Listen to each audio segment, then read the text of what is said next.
Ouais, par rapport à l'axe de la dorsale, par rapport aux infos qu'on a, on est encore au sud, on est une douzaine de milles au sud. Donc peut-être qu'il s'est décalé plus tôt que prévu, j'ai un modèle dans un quart d'heure.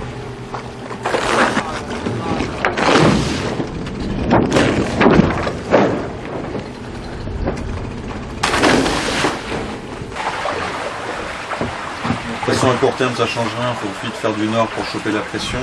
C'est juste combien on tire la barre dans 6 heures. Ah oui, non, le choix doit être plus tôt.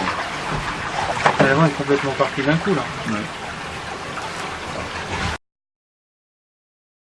C'est vrai qu'en passant le Cap Horn, on avait 500 000 à peu près d'avance sur Banque Populaire, mais on savait qu'on allait vite le perdre parce que toute la remontée de l'Atlantique Sud allait être compliquée, et c'est le cas depuis le début.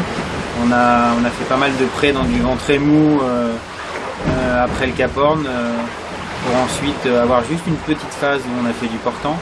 Derrière ça, on a dû encore traverser une dorsale, donc traverser un anticyclone. On a perdu encore 10-12 heures dans les calmes. Et en ce moment maintenant, après cette dorsale, on a un Talweg à traverser, donc une petite dépression qui n'est pas très creuse mais où il n'y a pas beaucoup de vent. Donc on est en plein dedans en ce moment.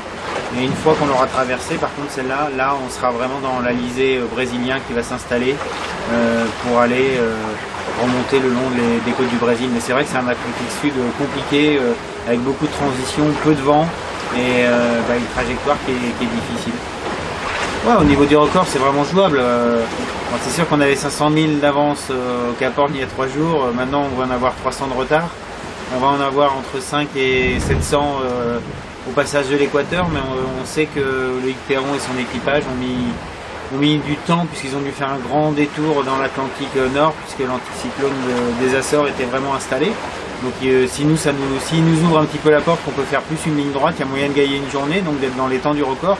Je pense que ça va se jouer vraiment à quelques heures. C'est pour ça qu'il ne faut rien lâcher de maintenant jusqu'à l'arrivée. Je pense que tout est vraiment possible encore. Bien sûr, on regarde ce que fait Hidek. Il est parti plein est, lui, après le Cap Horn, pour rester dans une dépression. Et bon, après, il va buter aussi sur l'anticyclone de Sainte-Hélène qui lui barre vraiment la route.